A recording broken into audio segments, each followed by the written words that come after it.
আসসালামু আলাইকুম, সবাই কেমন আছেন? আশা করি সবাই ভালো আছেন। এই দেখেন সবুজ টকটকা একবারে শাকের মতো দেখা যাইতেছে, কিন্তু এটা ধনিয়া পাতা ভর্তা কাঁচামরিচ দিয়ে করছি। একবারে শাকের মতো সবুজ টকটকা, খুবই সুন্দর আর খুবই মজা।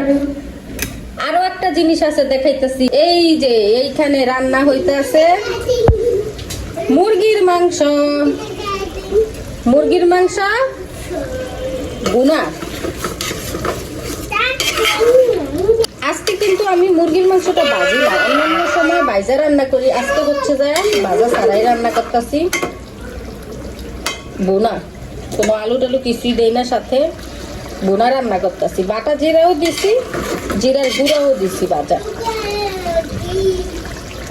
আর ভাত কিন্তু হয়ে গেছে। জানু পাখি এমন কেন করতেছো বেবি? রান্নাটার গ্রাম কিন্তু খুব সুন্দর আসছে। মানে সবসময় ভাজা রান্না করি তো, মানে মুরগির মাংস ভাজা রান্না করি। ব্রয়লারটা ভালো লাগে না সবসময় ভাইজা খাইতে খাইতে রান্না করে। এখন আজকে হঠাৎ করে কই আজকে আর বাজবো না, আজকে এমনিতে কষিয়ে রান্না করবো।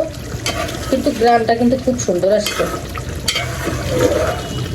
সেই সাথে মুরগির মাংসের চুলাটা কিন্তু আমি বন্ধ করে দিছি। এখন আমার রান্নাটা হয়ে গেছে। এই যে দেখেন মুরগির মাংস বোনা, সাথে আছে ধনিয়া পাতা ভর্তা।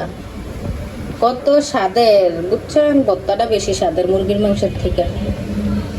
মুরগির মাংসটা গেরানো সুন্দর আসছে, দেখতেও সুন্দর দেখা যাইতেছে। এটা কিন্তু ঝোল রাখি না আমি, এখানে তেল আর মশলা। তো ভিডিওটা এখানে শেষ করবো। সবাই ভালো থাকবেন, সুস্থ থাকবেন। আল্লাহ হাফেজ।